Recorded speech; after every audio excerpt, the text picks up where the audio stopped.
whenever you're making this call, if you, and this does require that you have Twilio installed, a Twilio account to make calls.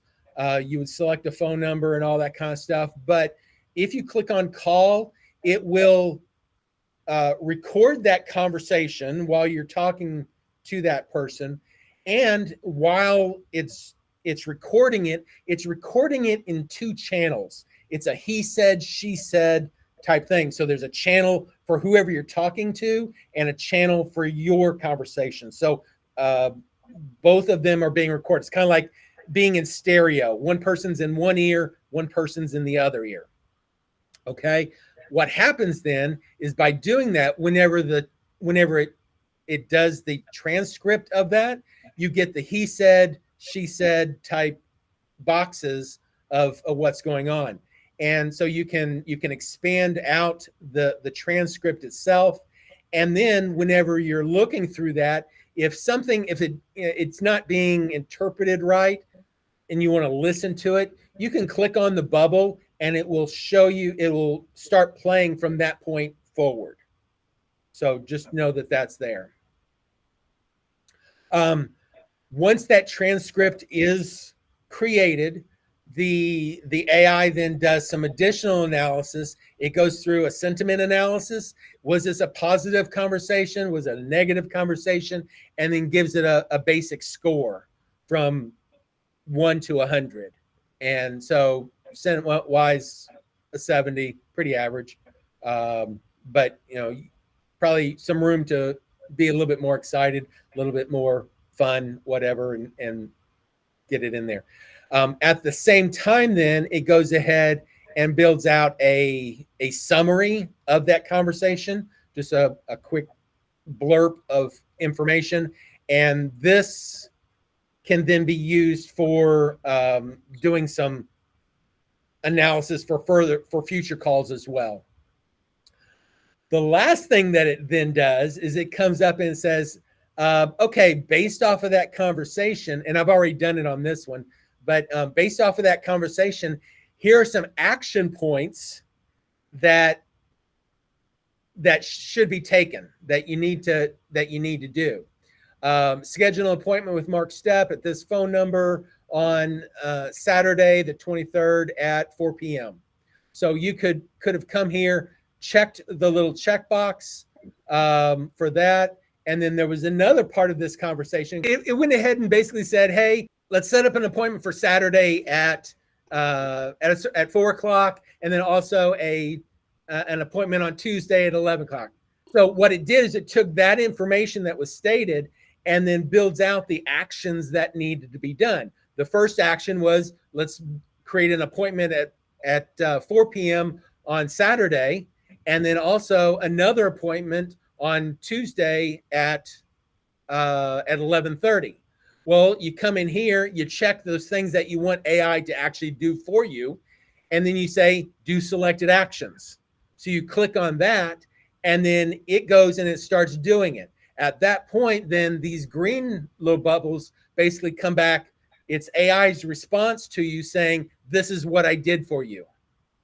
So the appointment for Mark Stepp for the house review on Saturday at 4 p.m. at this address has been scheduled.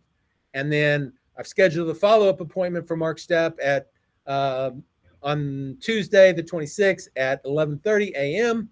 At this location. Let me know if you need any other assistance. So it's doing the AI stuff just as if you were telling it verbally to do it. And then if I go to my calendar and take a look, here's my 4 p.m. Appointment. It went ahead and assigned it to Mark Stepp because I was talking to Mark Stepp. It puts in, house plan review. The meeting location was at this address. So, it put in the information for me for that one. And then what was it? Tuesday at 11:30. Here's the one for 11:30. Follow-up meeting with Mark Stepp to discuss house plans. So it's the same thing, but it was another follow-up. Both of those got added and put onto the system for me. So trying to help speed up that process instead of making you guys go out to your calendar and book it yourself. You can go through that process and let AI do it. That particular piece, we're still working through functionality.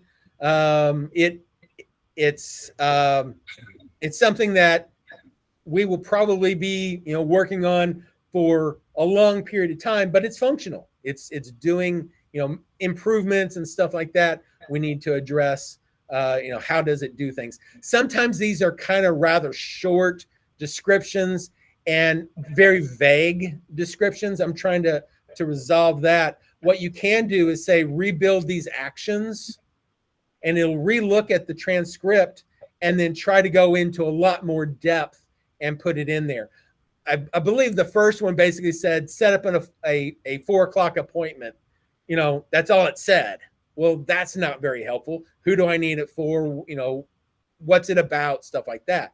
Whenever I chose this button to rebuild it, it went through a lot more detail. It did a lot more analysis on it and built out a more structured sentence as if you were telling a real assistant, a live person assistant, hey, I need this done. And it gives it enough detail that it can get done. What can happen is if you don't give it enough detail, the little prompt right here may come back saying, hey, I couldn't do it for some reason. And it tells you the reason why it couldn't do it. Well, at that point, you could come in here and change the action. You can, add more detail to that action and then rerun it, and it would go and do that process again. But if by that time you could have probably done it yourself. So, that's a pain. So quick question, Mark. The call list is when only you do you call outs. You do the conversation and everything. But how about if somebody call in into the system? We're not handling that yet, but we've got some of the hooks in there to do it. If you were to call this number right now, it would call in and it would show a call coming in. And I need to address that saying, okay, yeah, let's answer that call, create a call log item, and then start the same process, but take it internal. I don't have that yet, but that is coming. Okay.